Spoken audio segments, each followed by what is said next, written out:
আল্লাহ পাক স্বামী স্ত্রীর মহব্বতটা খাস করে দান করেছে, কিন্তু যখন সুদের কারবারি হয়ে যাবে, সুদের লেনদেন করবে, ওই উম্মাদ স্বামী স্ত্রী তারা খাতা কলমে থাকবে, এক বিছানায় তারা শয়ন করবে, কিন্তু না না না, স্বামী স্ত্রীকে বিশ্বাস করবে না, স্ত্রী স্বামীকে বিশ্বাস করবে না, কেউ কারোর প্রতি আর বিশ্বাস রাখবে না।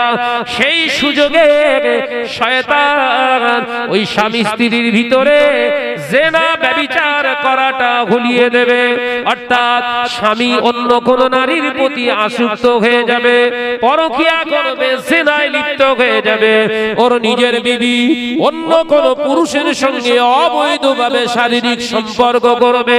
স্বামী স্ত্রী দুনিয়ার জমিনে খাতা কলমে থাকবে, কিন্তু সন্তান হবে অবৈধ সন্তান।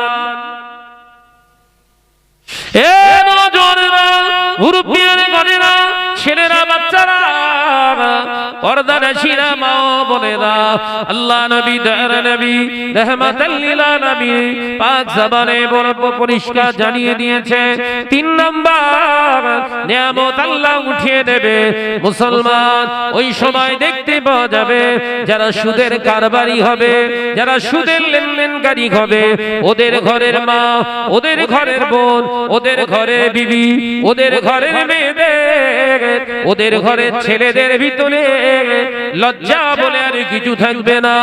ও বাবা সাহাবীরা, ওই সময় একজন পুরুষকে ঘিরে 20 জন নারী এক জায়গায় বসে হাসি মজাক করবে। হচ্ছে না এখন প্রত্যেক সপ্তাহে যে ষাঁড় আসে কটা, বন্ধন গ্রুপের ষাঁড় কটা আসে? একটা। ওরে ঘিরে কজন বসে? 1447 বছর আগেকার কথা, 1447 বছর আগেকার কথা, 2026 আয়নার মতো পরিষ্কার। মান সাদ্দাকতা ইয়া রাসূলুল্লাহ, বারাহাকাত কি সত্য, একবার জোরে বলো, একবার জোরে বলে। একজন ষাঁড়কে ঘিরে বিন্দাস গল্প করছে।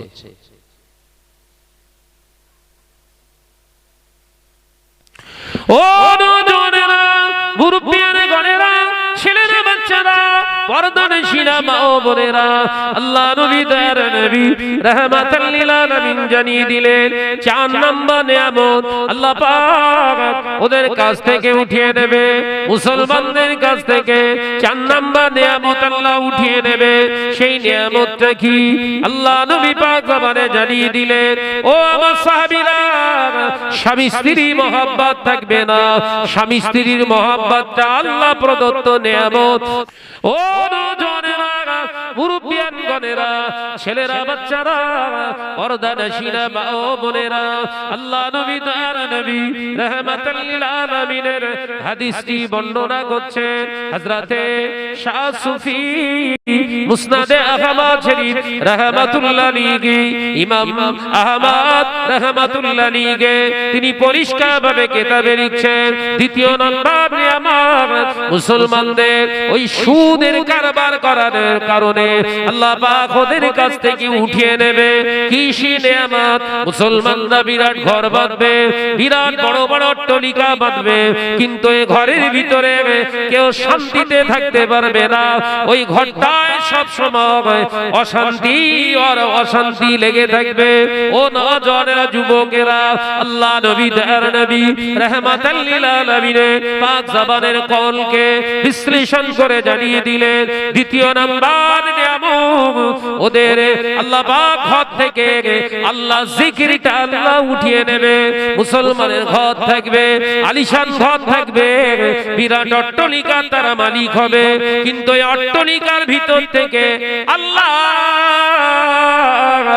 জিকির আর পাওয়া যাবে না। ওই ঘর থেকে তখন গান বাজনার আওয়াজ পাওয়া যাবে।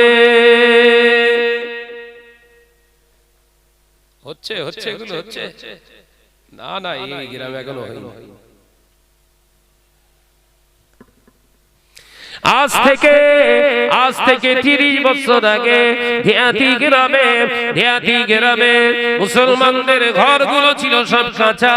এই কাঁচা ঘরের ভিতর থেকে সকালবেলা ফজরের নামাজ আদায় করে গুনগুন সুরে কোরআন তেলাওয়াত করতেন।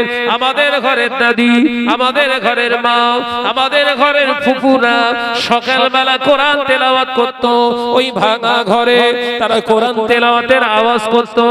ওই পাশ দিয়ে ভাঙা ঘরে, মাটির ঘরের পাশ দিয়ে আমাদের ঘরের দাদু জানেরা আর হেঁটে হেঁটে যাওয়ার সময় তাদের কোরআন তেলাওয়াতের আওয়াজ শুনতে পেয়ে চায়ের দোকানে গিয়ে বলতো, অমুকের মা, অমুকের দাদি অথবা অমুকের বাড়িতে একজন মহিলা কোরআন তেলাওয়াত করছে। সেই তেলাওয়াতের আওয়াজটা জোরে জোরে শুনতে পাওয়া যায়। ও নওজওয়ানেরা, মুরব্বিয়ান গণেরা, 30 বছর আগে মুসলমানরা এলাকায় সুদ ঢুকতে দেয়নি, সুদের কারবার ছিল না। ঘর থেকে, মাটির ঘর থাকার পরেও ওই ঘর থেকে কোরআনের আওয়াজ শুনতে পাওয়া গেছে। এখন সুদ ঘরে ঘরে হয়ে গিয়েছে, সুদের কারবার ঘরে ঘরে হয়ে গেছে। মাটির ঘরগুলো পাকা ঘরে রূপান্তরিত হয়েছে, কিন্তু আল্লাহর কোরআন তেলাওয়াতের আওয়াজ আর পাওয়া যায় না। বরঞ্চ এই পাকা ঘরের পাশ দিয়ে গেলে হিন্দি গানের আওয়াজ শোনা যায়। বলেন ঠিক না ভুল? জোরে বলবা। বিশ্বনবী বললেন, ওই সময় মুসলমান ধনী হবে আর ইসলামটা গরিব হয়ে যাবে। মুসলমান কি হবে বলেছে?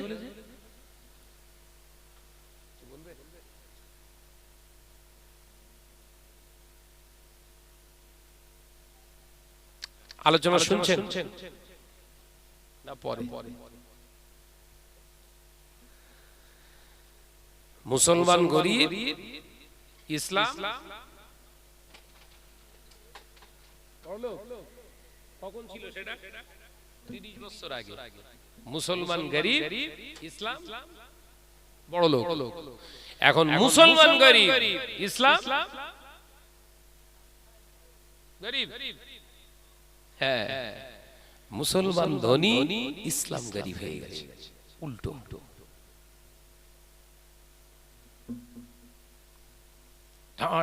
মুসলমান আগে আমরা ছেঁড়া লুঙ্গি পরে, ছেঁড়া জামা পরে জলসায় এসে বসতাম। এখন সব ছেলেরা সব শুট আর বুট ছাড়া জলসা হয় না। ঘুরে দেখি যা, তুই দেখ আমার তো মিলা। ওই বাজারে যে কটা ঘুরতেছে ও দেখি যায় একটাও লুঙ্গি পরে ঘুরছে না। লুঙ্গি পরে আসলে জলসা কবুলই হবে। টার্গেট কি? ও তো বাগান ঠেলবে। কথা বলতে পারছে না নাকি?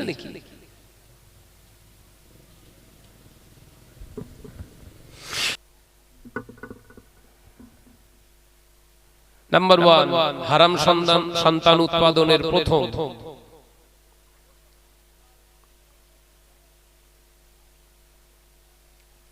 গান বাজনা শুনেছেন রাত্রে, একই বিছানায় স্বামী স্ত্রী শুয়ে আছে, সিনেমা দেখেছেন, গান বাজনা শুনেছেন, বিনা তওবায় স্বামী স্ত্রী শারীরিক সম্পর্ক করবেন। সম্পর্ক করে যে সন্তানটা হবে ওটা সম্পূর্ণ হাইব্রিড, অবৈধ সন্তান। গনেন বলছি, গনেন। দুটো চারটে বলি নাকি? গোটা তিনিক বলি। দ্বিতীয় নাম্বার, স্বামী স্ত্রী হালাল ভাবে সম্পর্ক করেছেন, ফজরের ওয়াক্তে মুয়াজ্জিন আযান দিয়েছে, আযান শুনেছেন, গোসল করেননি, নাপাক গায়ে শুয়েছেন, ফজরের নামাজ কাজা করেছেন, ওই মেলামেশায় যে সন্তানটা হলো ওটাও হারাম সন্তান। কথা বুঝতে পারছেন না? তৃতীয় নম্বর, ভাই আপনাদের রাগ হচ্ছে না তো? রাগ হচ্ছে না? তা ভালো। তৃতীয় নম্বর, হারাম সন্তানের উৎপাদন। হারাম খানা খেয়েছে, হারাম খানা খেয়ে শরীরে যে উৎপাদিত শক্তি থেকে বীর্য 80 ফোঁটা রক্ত ফিল্টার করে এক ফোঁটা বীর্য হয়। খাবার খেলেই তো গায়ে রক্ত হয়, রক্ত থেকেই বীর্য হয়, আর বীর্য থেকে সন্তান হয়। অর্থাৎ খানা হারাম খেয়ে যদি স্ত্রীর সঙ্গে আপনি শারীরিক সম্পর্ক করেন, যে সন্তানটা জন্মাবে ওটাও হলো হারাম সন্তান।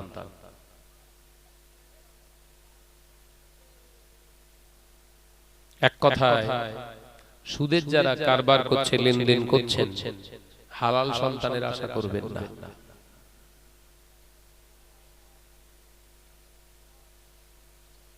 এবার বুঝে দেখুন আপনি আসন্ন নকল। এই মুস্তান, এই কোম্পানি, ওখানে কি মাদারে কসাল একদম সজোরে মাজায় মারতে হবে, সব পেড়ে ফেলতে হবে একদম মেরে। জলসা এখানে হচ্ছে আর ওখানে দাঁড়িয়ে দাঁড়িয়ে গল্প করছে। মোহাম্মদের সঙ্গে দরুদ আল্লাহুম্মা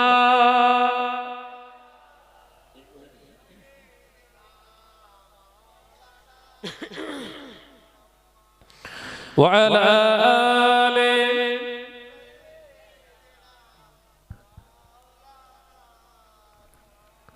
সালাম তোমাকে হাজারো সালাম হে আমার নবী আকরাম, সালাম তোমাকে হাজারো সালাম হে আমার নবী আকরাম, হে আমার নবী আকরাম, হে আমার নবী আকরাম। চিরোন্নত দিন ইসলাম, চিরোন্নত দিন ইসলাম, তোমার সিলায় আমরা পেলাম। জোরে বলবেন, আর একটু জোরে হবে না, আর একটু চিল্লে হবে না।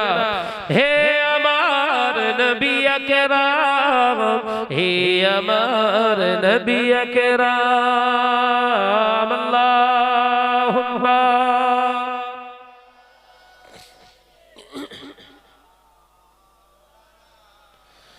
আওয়াজ দিয়ে পড়ি ওয়া আলা আলি।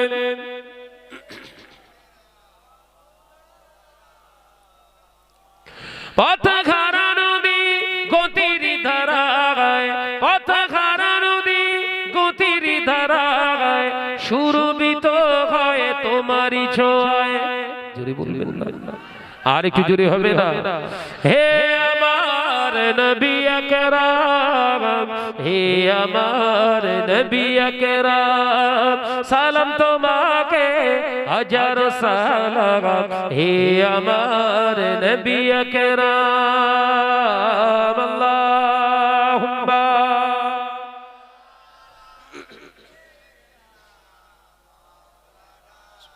মাশাআল্লাহ মাশাআল্লাহ, প্রাণ খুলে পড়ি ওয়া আলা আলি।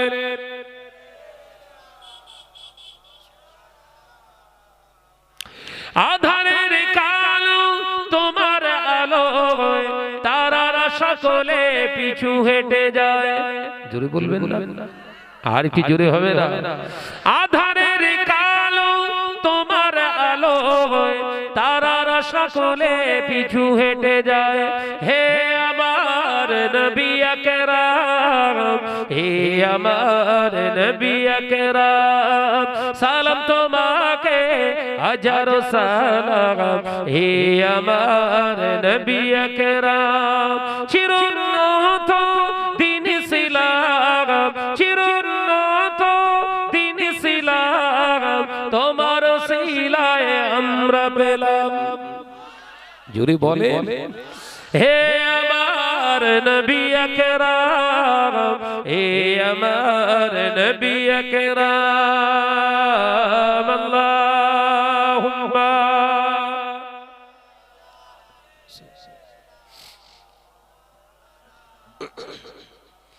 ওয়া আলা আলি।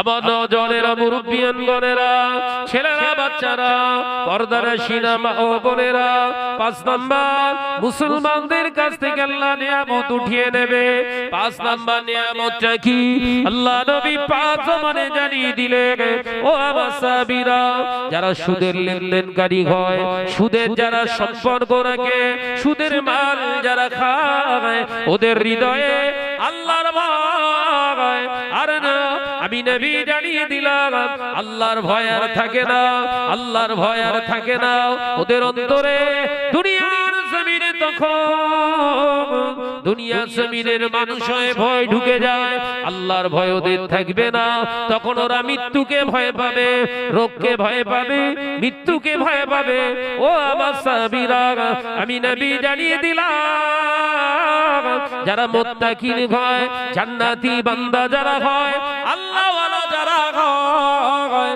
তারা কখনো মরণকে ভয় পায় না একবার জোরে হবে না আমরা এখন সবথেকে বেশি কাকে ভয় পাই আল্লাহকে বল না রে বাবা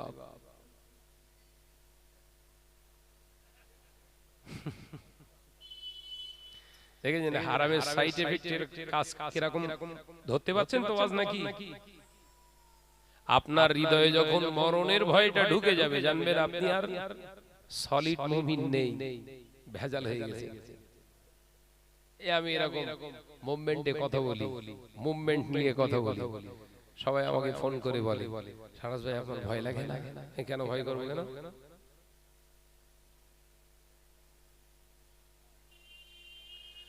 আমরা দুনিয়ায় কাউকে ভয় করার জন্য তো আসিনি একমাত্র আল্লাহকে আর আল্লাহর জাহান্নামকে ছাড়া কাউকে ভয় করা যাবে না ভয় কিসে ভয় তো সে করবে যে চুরি করে বেড়ায় কথা বলছেন না কেন ভয় তো সে করবে যে গোপনে গোপনে জিনা করে ভয় তো সে করবে যে অন্যের সম্পত্তি জোর করে দখল করে নিয়ে বেড়ায় ভয় তো সে করবে 6 ফুটের রাস্তা ঢালাই স্যাংশন 4.5 ফুট করে কথা বলে না ভয় তো তাদের ভিতরে থাকে যে অন্যায় ভাবে কাউকে মেরে দেয় আমার ভয় থাকবে কেন আমি কারণ মেরে বেড়াইনি তো ভাই কেউ দেখাতে পারবে না আল্লাহর শুকর কারোর হক ফাঁকি মেরে দিয়ে বেড়াই কেউ দেখাতে পারবে না যতটুকু আল্লাহ খাওয়ান যতটুকু আল্লাহ তৌফিক দেন ঠিক তার ঊর্ধ্বে চলে না শাহনাজ তো ভয় করব কেন আল্লাহ পাক রব্বুল আলামিন জানালে ও আমার বান্দা দুনিয়ার জমিনে কোন নেতা মন্ত্রীকে ভয় পাবি না দুনিয়ার জমিনে কোন রাষ্ট্রনায়ককে ভয় পাবি না দুনিয়ার জমিনে কোন পুলিশ প্রশাসনকে দেখে ভয় পাবি না কারণ ওরা কতদিন দুনিয়ায় থাকবে ওরা নিজেরা জানে না জানে মন্ত্রী জানে কতদিন দুনিয়ায় থাকবে বলতে পারবে এই কথা বলেন আমাদের বসিরহাটের এমপি হাজী নজরুল ইসলাম ইন্তেকাল করেছে তো 4 লক্ষ প্রায় 77,000 ভোটে লিড দিয়েছে বিরাট ব্যবধানে জিতেছে তার মধ্যে বেঁচে থাকার কথা বেঁচে থাকার কথা না আল্লাহ বলছেন না তুই যত ভোটই জিতিস না কেন আমি যতটা তোর জন্য বরাদ্দ করে রেখেছি ওর এক চুল পরিমাণে যাওয়ার লাইন নেই কারণ তুই সিংহাসনের মালিক ভাবিস আর আমি আল্লাহ ভাবি তোর গোটাটার মালিক আমি একবার জোরে বলে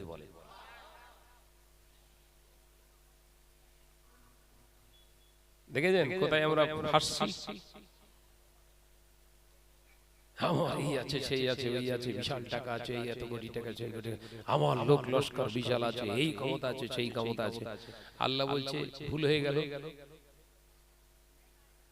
ভুল বকছিস দুনিয়ার লোভ লালসা তাড়নায় ভুল বকা শুরু করছিস বান্দা তুই যে বলছিস সবের মালিক তুই আমি আল্লাহ বলছি কিচ্ছু ধরবো না, তোর জানের মালিক আমি। যা যা তোরা হায়াত আমি তুলে নিলাম, এবার সম্পদ কি করবি কর।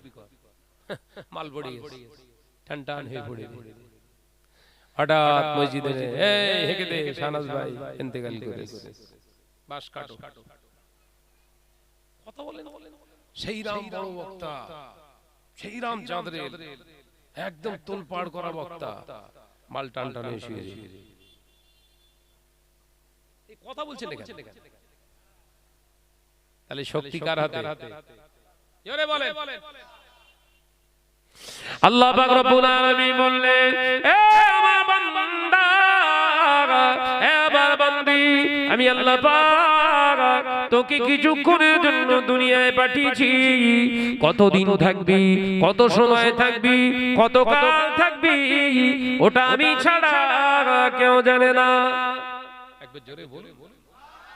অর্থাৎ তোর হায়াতের খবর যখন তুই নিজে রাখিস নি, তোর হায়াতের খবর যখন তুই নিজে জানিস না, খবরদার অহংকার তাকাব্বারি বড়ত্বায় করিস না। আমি আল্লাহ অহংকারের চাদর আমার গায়ে আমি আল্লাহ রেখে দিয়েছি, আমার চাদর ধরে টানবি না। আমি আল্লাহ হায়াতের মালিক, তোর জানের মালিক, তোর মউতের মালিক, জমিনের মালিক, আসমানের মালিক, শ্বাস প্রশ্বাস নিস ওটারও মালিক আমি আল্লাহ, জবান দিয়ে কথা বলিস ওটারও মালিক আমি আল্লাহ, চক্ষু দিয়ে দেখিস ওটারও মালিক আমি আল্লাহ, দেহের ভিতরে যে নার্ভগুলো আছে ওটারও মালিক আমি আল্লাহ, নার্ভের ভিতর দিয়ে যে রক্তগুলো চালনা হয় ওটারও মালিক আমি আল্লাহ। ওরে বান্দা তোর কিছুই নাই, কিছুই নাই, আমি আল্লাহ এমন শক্তিশালী, তোরা হয়তো খুব জোর 70 বছর, 80 বছর, 100 বছর, 200 বছর, 500 বছর পর্যন্ত থাকতে পারিস, তাও ওটা আমার দয়া, আমার দয়া ছাড়া বান্দা তোর কোনো অস্তিত্ব নাই। আমি আল্লাহ বলছি আমাকে তোরা ভয় কর, ইত্তাকুল্লাহ, আমি আল্লাহ আমাকে তোরা ভয় কর। এ আমার ইমানদার বান্দারা, আমাকে কেন ভয় করবি? আমি আল্লাহ পরিষ্কার জানিয়ে দিচ্ছি, আল্লাহু লা ইলাহা ইল্লা হুয়াল হাইয়ুল কাইয়্যুম। আমি আল্লাহ আগেও ছিলাম, এখন আছি, আগামীতে আমি আল্লাহ থাকবো। আমাকে ভয় করবি, যখন কেউ ছিল না আমি আল্লাহ ছিলাম। আগে নেতা ছিলিস নে, ছোট বাচ্চা ছিলিস, এখন নেতা হয়েছিস, গরম মারিস নে, ওটা আমার দয়া। বলুন সুবহানাল্লাহ। তাহলে ভয় করবেন কার? কেন ভয় করব? দুনিয়ার নেতা মন্ত্রীকে আমরা ভয় করব না কেন? কোরআনের লজিক্যাল যুক্তি শুনে। দুনিয়ার জমিনে পুলিশ প্রশাসন এলাকায় এলাকায় পাহারা দেয়। আজকে এই দিয়াতি গ্রামের এই জলসাকে কেন্দ্র করে কে কোথায় অন্যায় রাহাজানি করছে, জিনা ব্যভিচার করছে, কেউ তোরা দেখতে পাস না। রাতের অন্ধকারে ওরা করছে, ওরা ভাবে কেউ দেখতে পায় না, আমরা চুপি চুপি করি। আমি আল্লাহ বলছি শোন, দুনিয়ার কোন নেতা মন্ত্রী আমাকে ভাবিস না, আমি আল্লাহ রব্বুল আলামিন, আমি আল্লাহ পাক সব দেখতে পাই। আমি আল্লাহ পাক ওই নেতা মন্ত্রীদের মতো নয়, পুলিশ প্রশাসনের মতো নয়, এলাকার পাহারাদারের মতো আমি আল্লাহ নয়। আমি আল্লাহ পাক পৃথিবীর জমিনে তোকে সব আমি দেখি, তুই কোথায় যাস, কি করিস, কার সঙ্গে করিস, রাতের অন্ধকারে করিস না ঘরের ভিতরে করিস, না পাহাড়ের গোয়ায় করিস, না পৃথিবীর জমিনের নিচে সমুদ্রের নিচে করিস, না আসমানের উপরে করিস, আমি আল্লাহ সব আলাদা আলাদা ভাবে আমি দেখতে পাই না। আমি আল্লাহ সমান ভাবে দেখতে পাই। রাতের অন্ধকারে যেমন দেখি, দিনের আলোতে তেমন দেখি, আসমানের উপরে যেমন দেখি, জমিনের নিচে আমি তেমন দেখি।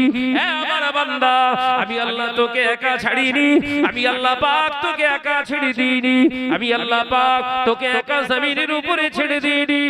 আমার বান্দি যৌবনের তাড়নায় কোন বাগানে গিয়ে অন্যায় রাহাজানিতে লিপ্ত হয়েছিস। তুই ভাবিস, তোরা দুজনে আছিস আর কেউ নাই। না, আমি আল্লাহ তোকে একা ছেড়ে দিইনি, আমি আল্লাহ সেটা তো দেখি। পাশাপাশি তোর কোন জায়গায় কত সময় ধরে অন্যায় রাহাজানি গুলো করছিস লিখে রাখার জন্য আমি আল্লাহ ফেরেশতাদের পাঠিয়ে দিয়েছি। কিরামান কাতিবিনা ইয়ালামুনা মা তাফআলুন। ওরে আমার বান্দা, ও আমার বান্দি, কোথায় অন্যায় রাহাজানি করিস প্রতিটা মুহূর্ত তারিখ ধরে ধরে আমি লিখে রেখে দিই।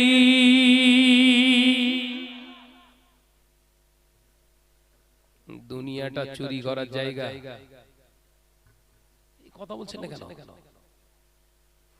যে ছেলেটা যে মেয়েটা গোপনে গোপনে বাঁশ বাগানে, এ বাগানে, সে বাগানে গিয়ে জেনা করছে, ওরা সত্যি কি চুরি করতে পারছে? কথা বলছেন না কেন? চুরি করতে পারছে? তো পুরো তারিখ ধরে, কত সময় ধরে, কতটা বাজে, কটা বাজে, কটা থেকে কটা পর্যন্ত সেকেন্ড গুনে গুনে লেখা হচ্ছে।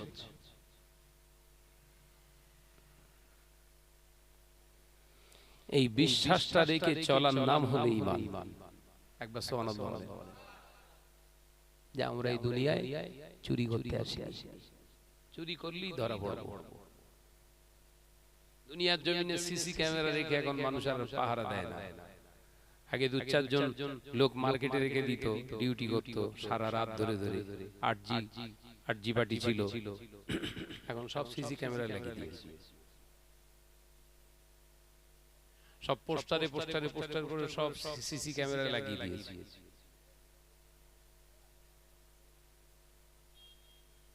কথা বুঝছেন না? সিসি ক্যামেরা লাগিয়ে দিয়েছে। অফিস, বড় বড় এটিএম বাক্সে সব সিসি ক্যামেরা লাগানো। লক্ষ লক্ষ টাকা এটিএম বাক্সে রেখে ভরে দিয়ে চলে গেছে। কেউ নেই, দেখেছেন তো নাকি? কেউ নেই, শুধু দুই জায়গায় ক্যামেরা ফিট করে রেখে চলে গেছে। একদম মেন জায়গায় অফিসে বসে মনিটরিং করছে কত নম্বর এটিএম এ টাকা উঠছে, কত টাকা উঠছে, সব মনিটরিং সিস্টেম। চুরি করার কোনো জায়গা নেই। চুরি করতে এসেছিল, চোখে মুখে ডাব ফাপ কভার টভার লাগিয়ে এসেছিল। চোরেরা মনে করেছে আমার মুখটা দেখতে পাইনি মানে আমার ধরতে পারবে না। বাইরের দিকে শো করা আছে একটা ক্যামেরা, ও যে গাড়ি থেকে নেমেছে সেই নাম্বার প্লেটটা এদের কম্পিউটারে মনিটরিং করা হয়ে গেছে। ঠিক ওর গাড়ির সেই নাম্বার খুঁজে খুঁজে খুঁজে খুঁজে খুঁজে খুঁজে বের করে চোর ধরে ফেলেছে। আল্লাহর ওটাও সিস্টেম না। আল্লাহ বললেন লা তাখুযুহু সিনাতু ওয়ালা নাওম। বলুন সুবহানাল্লাহ, জোরে বলেন। আমি ঘুমাই না। মনিটরিং যারা করে ওরা ঘুমোয়, আমি আল্লাহ ঘুমাই না। ঘুম আমায় স্পর্শ করে না, ঘুমের দরকার হয় না। কখন, কোন সময়, কোন জায়গায়, সব আমি আল্লাহ আমার মনিটরিং এর ভিতরেই আছি। এই এখানে কারা, এখানে কথা বলছে কারা? কারা ওখানে? কারা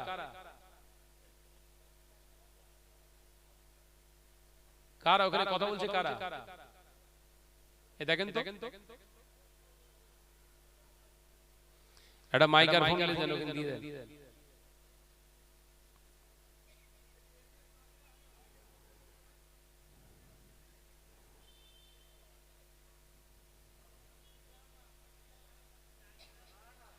কি বলছে ওখানে? হ্যাঁ, মোহাম্মদের সাথে দরুদ আল্লাহুম্মা। কি হচ্ছে?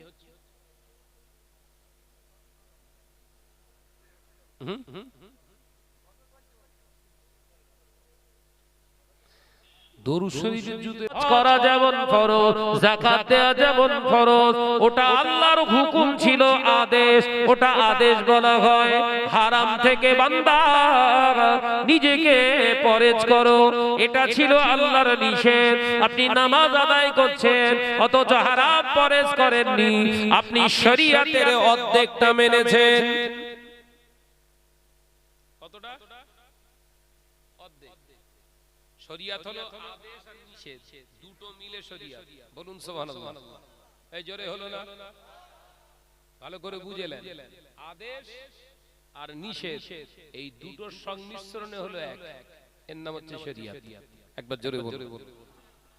আপনি নামাজ পড়ছেন, শরীয়ত মনে করছেন বিরাট মানছি, কিন্তু নামাজ পড়া তার জন্য ফরজ যার ঈমান থাকবে। কার জন্য? নামাজ, রোজা, হজ, যাকাত কার জন্য? ঈমানদারের জন্য তো।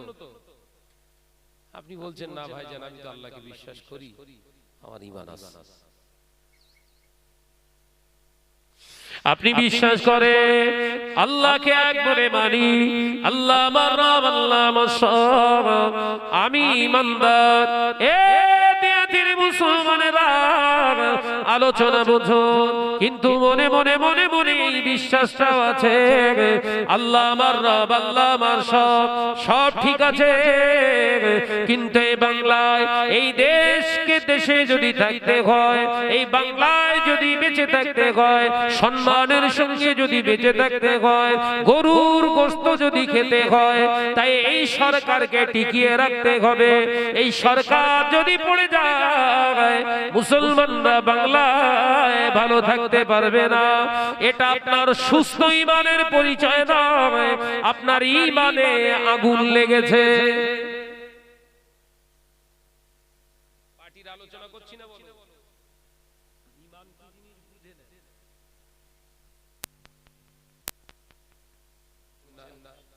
জোরে বলে। জমিনের মালিক আল্লাহ, হায়াতের মালিক কে? মউতের মালিক কে? বৃষ্টির মালিক কে? আসমানের মালিক কে? শক্তির মালিক কে?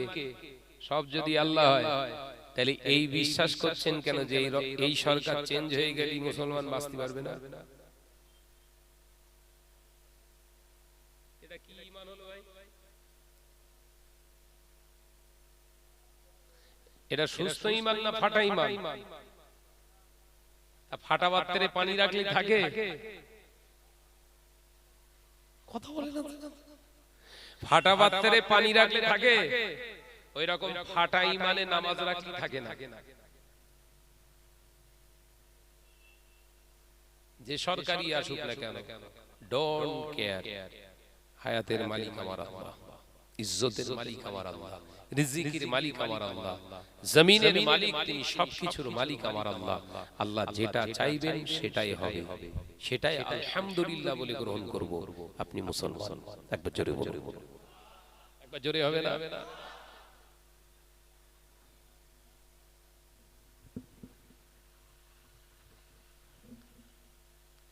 ইংরেজদের আমলে তো ভোট ছিল না, ছিল? তখনকার মুসলমান কেউ বাঁচিনি বোধহয়। কথা বলে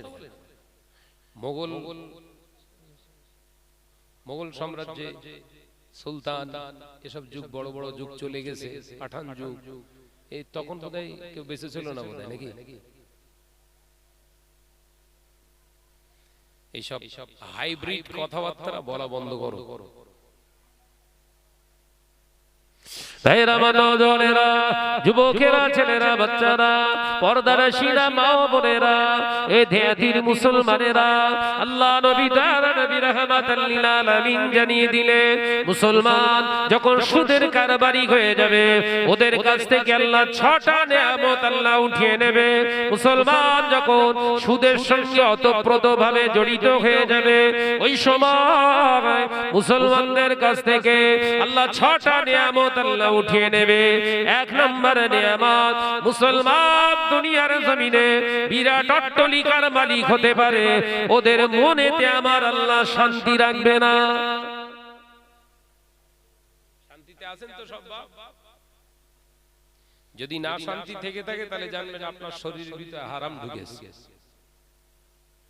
একদম ডাক্তারি পরীক্ষা চলছে, ভালো করে ওয়াজ বোঝেন। আপনার গাড়ি বাড়ি সব আছে, অ্যাসেট আছে, কিন্তু মনে শান্তি নেই, জানবেন আপনার সংসারে আপনার দেহের ভিতরে হারাম ঢুকেছে, সুদের মাল ঢুকেছে আপনার দেহে। আপনার বাপ দিন আনা দিন খেত, সে জবের আটা রুটি তৈরি করে খেত, পড়লি ঘুম। কথা বলছেন না, এসি না পাখা না কারেন্ট কিচ্ছু ছিল না, শুলি ঘুম। কথা বলছেন না, আর এখন এসি চলছে, হাই স্পিড ফ্যান চলছে, শুধু উসপাস উসপাস করতে। কসির মা গুতো মেরে এইরকম করতেছ কেন, ঘুম হয় না? আরে ঘুম আসতেছ না কেন, তা কি জানি কি করে হবে, দেহের ভিতরে হারাম ঢুকেছে। পাক জবানে জানিয়ে দিলে, ও আমার সাবিরা, ও আমার সাবরা, আমি নবী জানিয়ে দিলাম, আল হায়া ও শুবাতুম মিনাল ঈমান, লজ্জা হলো ঈমানের একটি শাখা। আমি রাসূলুল্লাহ জানিয়ে দিলাম, ঈমানের একটি অঙ্গের নাম হলো লজ্জা। এমন একটা দিন আসবে, সময় আসবে, এমন একটা সময় আসবে, দিন আসবে, যে সময়ের মানুষগুলো লজ্জা ঘৃণা হয়ে পড়বে, লজ্জা থাকবে না।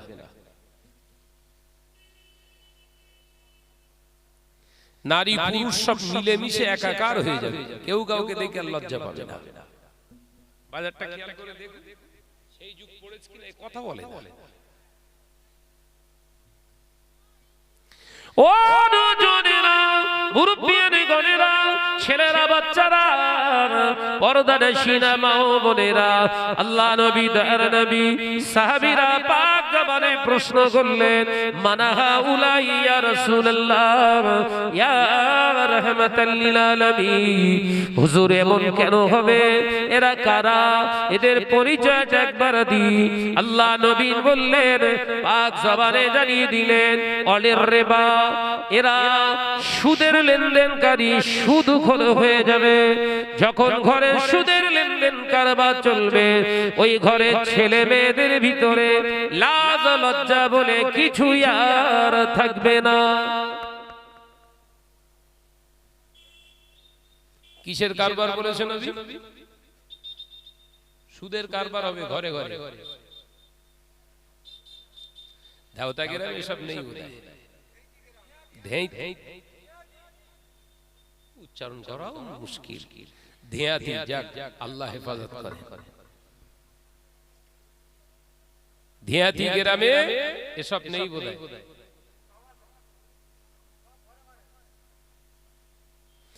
ও নজনেরা, মুরব্বিয়ানে গনেরা, ছেলেরা, বাচ্চারা, পর্দানশীনা মা ও বোনেরা, আল্লাহ নবী দয়ার নবী রাহমাতাল লিল আলামিন জানিয়ে দিলেন, ওই সময় গোটা পৃথিবীর মুসলমানের সংখ্যা বেড়ে যাবে, উম্মতের সংখ্যা বেড়ে যাবে, দাড়িওয়ালা টুপিওয়ালা বেড়ে যাবে, জুব্বাওয়ালা বেড়ে যাবে, হাজি বেড়ে যাবে, আলেম ওলামা বেড়ে যাবে, দুনিয়া জমিনে নামাজি বেড়ে যাবে, মসজিদ বেড়ে যাবে, ঘন ঘন মসজিদ হবে, বিরাট সুন্দর কারুকার্যময় নকশাওয়ালা বিউটিশিয়ান মসজিদই হবে, মসজিদ ভর্তি মুসল্লি পাওয়া যাবে।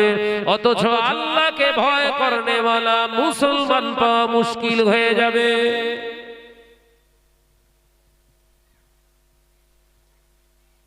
মাথায় ঢুকছে ওয়াজ না?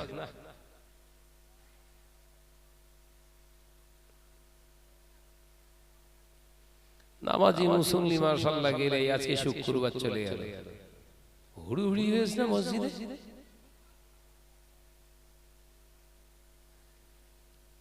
একদম উপরতলা নিচে তলা বাইরে সব ভর্তি। খোঁজ নিয়ে দেখে 12 কাতার মুসল্লি যদি একটা একটা করে মসজিদ থেকে গুনে গুনে চিহ্নিত করে নেওয়া হয়, অধিকাংশ মুসল্লির বউ সব মহিলা সমিতি বন্ধন গ্রুপের এজেন্ট।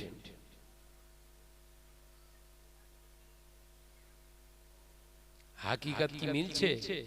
আজ থেকে 1447 বছরের আগে বিশ্বনবীর পাক জবানের কওল আজকে শুক্রবারের সঙ্গে মিলছে তো?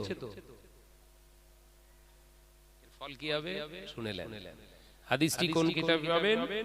মুসনাদে আহমদ বলে একটি হাদিস শরীফের কিতাব আছে, সিয়াসেত তার অন্তর্ভুক্ত বলেছেন।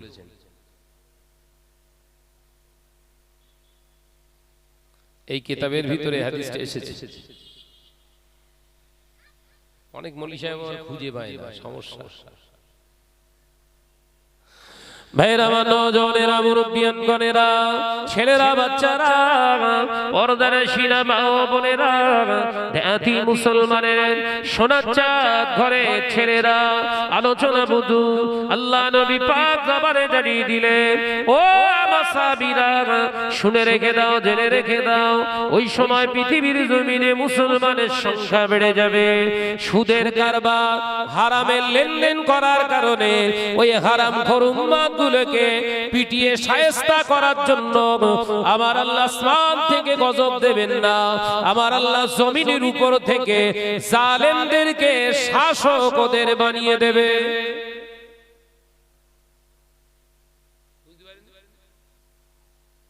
মানে যতদিন না হারাম ছাড়বে, শত চেষ্টা করলেও জালেম সরকারকে তাড়াতে পারবেন না।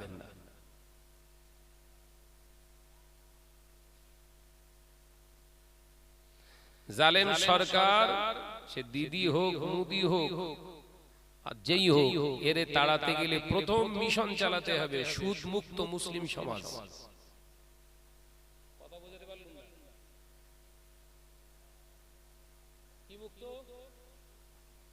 সুদ মুক্ত যদি মুসলিম সমাজ বানাতে পারেন, এক চান্সে জিনার কারবার উঠে যাবে, এক চান্সে আপনার মদের কারবার উঠে যাবে। সুদ যখন উঠে যাবে, মেরে লেওয়া, কেড়ে লেওয়াটাও উঠে যাবে। কিন্তু হলে কি হবে? ঘরের বউগুলো পাঠাচ্ছেন, বড় কাপড়ে ঘুরছে, মনে হয় যেন বিরাট হেজাবি।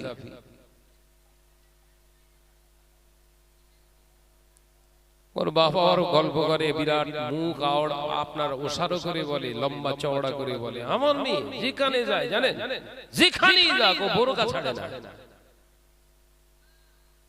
শয়তানের কথা শুনেছেন? বলে যেখানে যায় আমার মেয়ে বোরকা পরে যায়। মানে কি? বাগান ঠেলতে গেলেও বোরকা পরে, ওই বেড়াচ্ছে তো, বোরকা পরে বেড়াচ্ছে। যে নারীটা পুরুষের ঘেঁষা, যে নারীটা বেগানা পুরুষের সোহবতে আসার জন্য সাজুগুজু করে, ও বোরকা কেন গায়ে? যদি ওর ঠিকানা জাহান্নাম।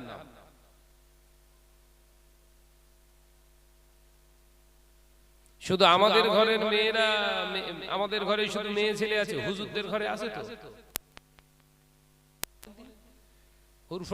হুজুর কেবলাদের নেই? বহু মেয়ে তাদের আছে তো? তারা ঘরে এত বড় ঐতিহাসিক 21, 22, 23 ফাল্গুনী সালে সব ঘোরার দরকার তো। আপনারটা যদি ঘুরতে পারে, তাদেরটাও ঘুরবে।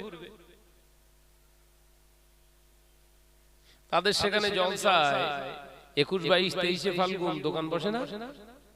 2.5 কিলোমিটার এরিয়া নিয়ে দোকান বসে। ঠিক বলিস না ভুল? কত কিলোমিটার? 2.5 কিলোমিটার। হুজুরদের ঘরের মহিলাদের কথা বাদ দেন, এলাকার মেয়ে লোকদের দেখেছেন কেন ঘুরতে? আর তোমার 4 টাকার জলসায় মেয়েরা বাঁশ বাগান, এই বাগান, সে বাগান হাত ধরে টানাটানি করতে, সব বললি শাহনাজ খারাপ। জলসা দেন, যদি পরিবেশ তৈরি করতে পারেন তাহলে জলসা দেন। যদি পরিবেশ না গঠন করতে পারেন, জলসা দিয়ে কোনো ফায়দা নেই, বরঞ্চ আরো ক্ষতি। এলাকার যুবতী নারী, ঘরের বউদের ইজ্জত নষ্ট হবে। কারণ এখন মানুষ রূপে সব তো কুত্তা বেশি। কথা বলে না কেন? মানুষ রূপে কুত্তার নেচার এখন তো মানুষের ভিতরে ঢুকে গেছে। ওরা তো আর মা মাসি দেখে না, গ্রামের মেয়ে, ওর মেয়ে, তার মেয়ে সব দেখে না।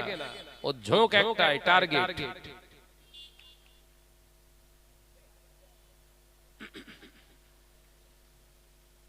রাগ করছেন না তো?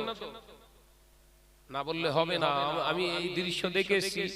এখন এখানে এসে যদি কোরআনের আয়াত তুলে এত নম্বর পৃষ্ঠায় এত নম্বর আয়াত এত নম্বর সূরা, সূরার নামে পৃষ্ঠার লাইন নাম্বার এই বলে বলে ওয়াজ করি, আমার কবরে ওয়াজ পড়বে। দুনিয়া খারাপ হয় হোক গে যা, দাওয়াত কেটে যায় যাক গে যা, অন্তত কবরটা ঠিক থাক।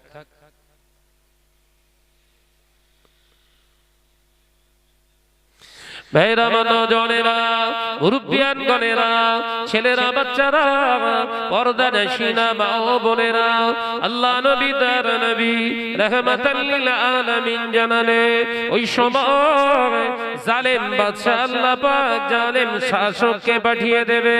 ওই জালেম শাসক মুসলিম থেকে থেকে অত্যাচার করবে। তারা পৃথিবীর জমিনে নামে মুসলিম থাকবে, তাদের কার্যকলাপ হবে, তাদের কার্যকলাপ হবে ইহুদি নাসারা বেদিন বেঈমানদের মতো।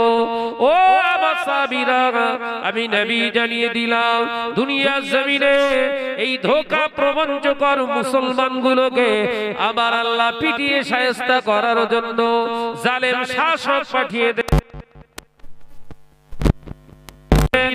মুসলমানরা নির্যাতিত হবে, মুসলমান নাম শুনলেই তাদেরকে মারা হবে। এ নওজওয়ানেরা, দেয়াতির মুসলমানেরা, গোটা পৃথিবীর জমিনে 200 কোটি প্লাস মোল্লা, নাম কেবস্তি মোল্লা হওয়ার কারণে গোটা পৃথিবীর জমিনে সমস্ত মোল্লাদের উপরে টার্গেট করে পিটিয়ে পিটিয়ে বোম মেরে মেরে মারা হয়।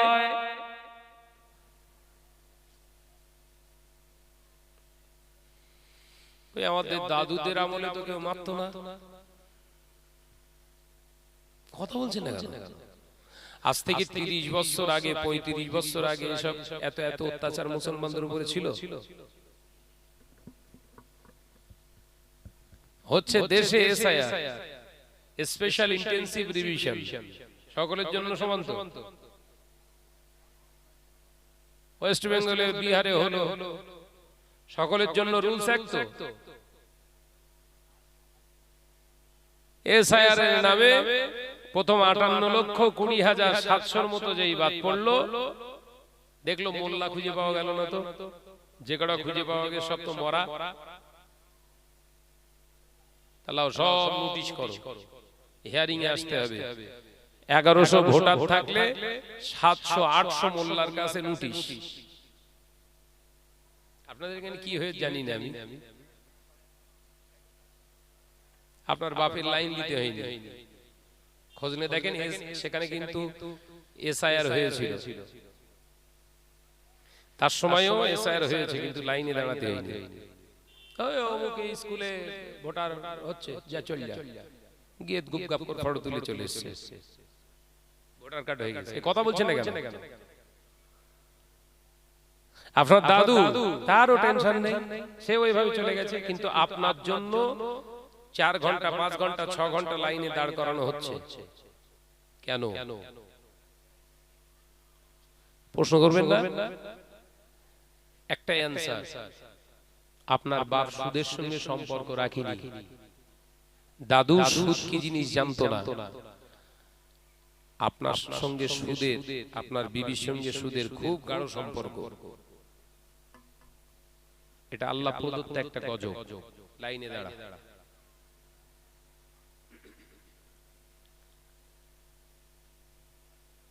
2002 এর লিস্টে বাপ দাদু আত্মীয়র নাম থাকলেই হবে, সার্কুলার দিল, আছে না? হবে না, আসতে হবে। কেন? কি কি ত্রুটি?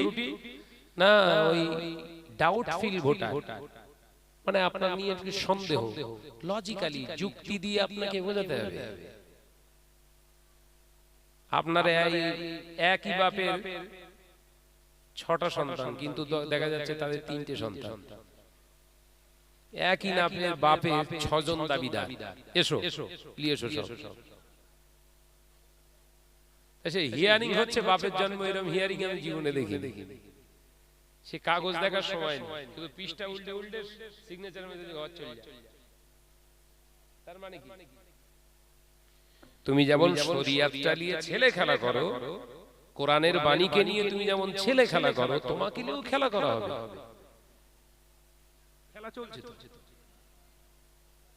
এই ভাই হিয়ারিং বুঝতে পারেননি?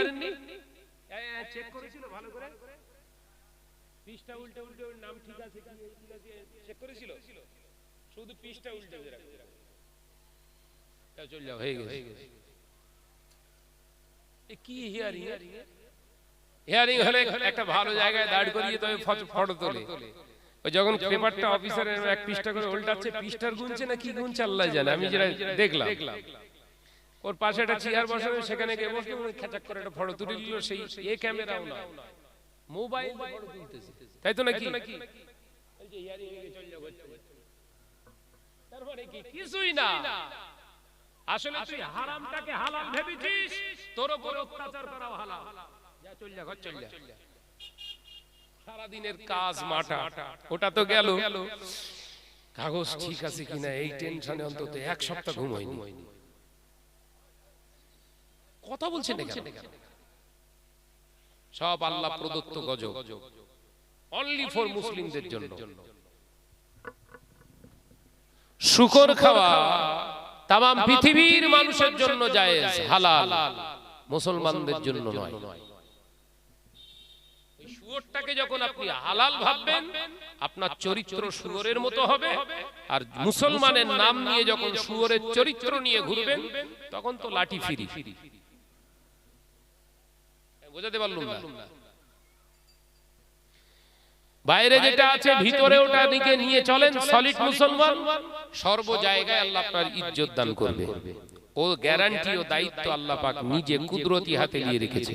একবার জোরে বলুন সুবহানাল্লাহ।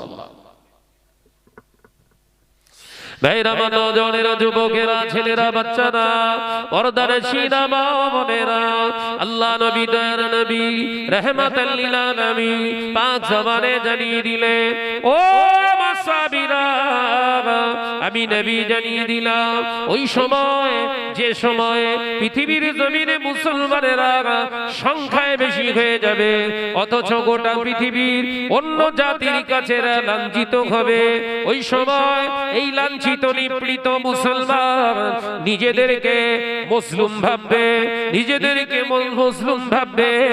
অত্যাচারিত হওয়ার কারণে নিজেদেরকে নিরপরাধ বলে আল্লাহর কাছে সাহায্য চাইবে, আল্লাহর কাছে দোয়া চাইবে, আল্লাহর কাছ থেকে সাহায্য প্রাপ্তির আশা করবে।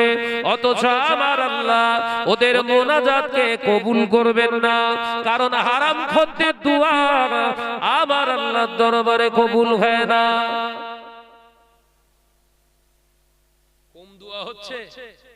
তাবলীগ বলেন, বেরেলি বলেন, খানকাবাটি বলেন, আজানগাছি বলেন, লামাজাবি বলেন, সালাফি বলেন, হাম্বালি বলেন, শাফি বলেন, মালিকি বলেন, রাফিজি বলেন, খারিজি বলেন, শিয়া বলেন, দোয়া কম চলছে?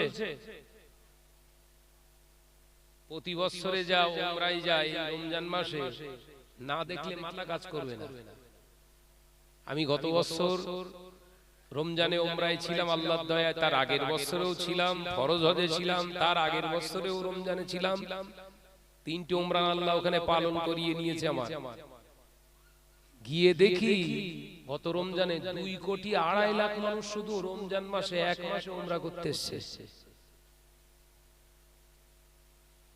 কাবা ঘরের গিলাফ ধরে কেঁদে মানুষ পাগল হয়ে যাচ্ছে, মুসলমানদের হেফাজত কর আল্লাহ। মার কমেছ না বেড়তেছে? কথা বলছেন না?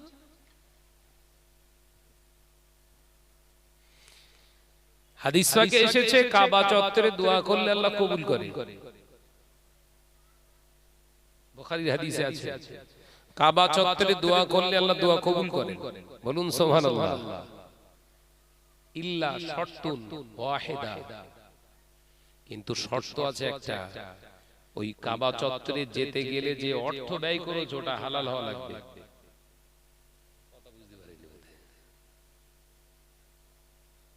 হজ করা ফরজ, এই ওয়াজটা হয়েছে, কিন্তু হালাল অর্থ নিয়ে হজ করা ফরজ, এই ওয়াজটা হয়নি। কথা বলছেন না কেন? যাকাত দেওয়া ফরজ, এই ওয়াজটা হয়েছে, কিন্তু হালাল মালের ছাড়া যাকাত দেওয়া হারাম, এই ওয়াজটা হয়নি। ওই জন্য এলাকার তাবড় তাবড় হারাম করে এখন সব যাকাত দেয়। ভুল বলতিস বোধহয়,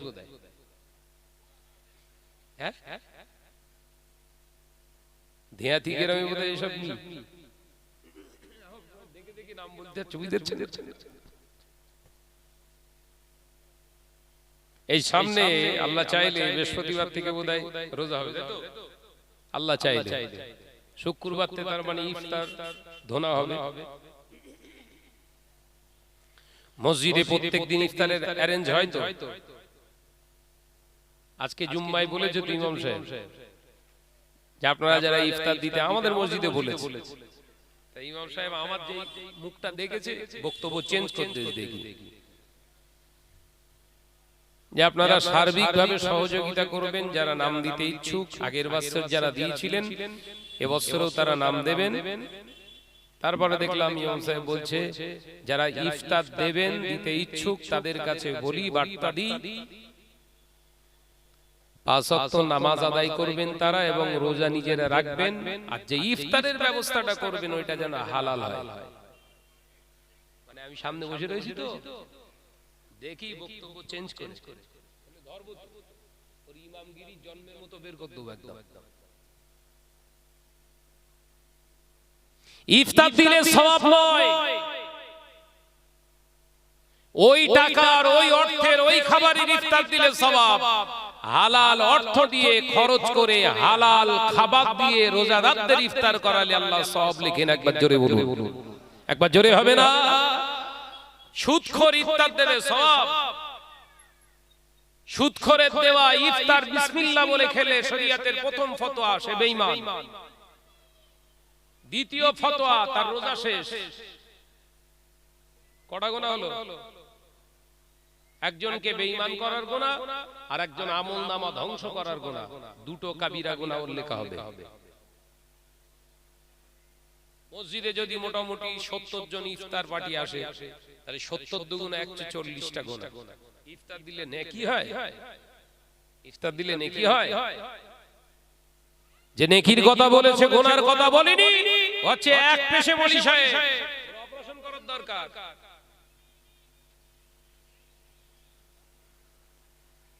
আলোচনা অসুবিধা হচ্ছে কি বা? মসজিদে ইফতার দেবেন, ডাটসে বলুন, ইমাম হন, সেক্রেটারি হন আর মোবাল্লেগ হন, যাই হন, ডাটসে বলুন মসজিদে যারা ইফতার দেবেন ভাইরা, প্রথম নাম্বার যিনি ইফতার দেবেন তাকে রোজাদার নামাজি হতে হবে। দ্বিতীয় শর্ত যিনি ইফতার দেবেন হালাল অর্থ ছাড়া কোন ইফতারের খাতাতে আপনারা দেবেন না। কেন বলা হয় না? নেকি রস তো খুব করছো, নেকি রাখার পাত্রে রস করবেন না।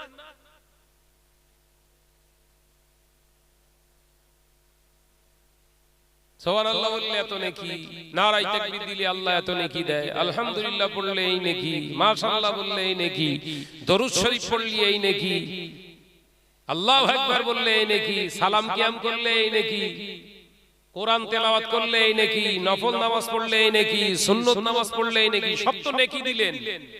তার রাখবো কোথায়? ওই রাখার পাত্রের নাম তো ঈমান। বলে না, ঈমানের উপরে আপনার নেকি থাকে, অন্য কোথাও নাই, বাক্সে টাকছে না। ঈমান যতদিন ভালো আপনার আমল ভালো। ঈমান ছিদ্র তো সব গলে গেল। এই কথা বুঝতে পারছেন না? অসুবিধা হচ্ছে না তো বাপ? ভাইরা, জনেরা, মুরব্বিয়ান গনেরা, ছেলেরা, বাচ্চারা, পর্দার শিনা মা ও বোনেরা, আল্লাহ নবী তার নবী রাহমাতাল লিল আলামিন জানালেন, ও মাসাবিরা, আল্লাহ পাক আল্লাহ তাআলা ওই সময় মুসলমানরা দোয়া করবে, অথচ তাদের দোয়া আমার আল্লাহ কবুল করবেন না। তার কারণ হলো তারা হারামের সঙ্গে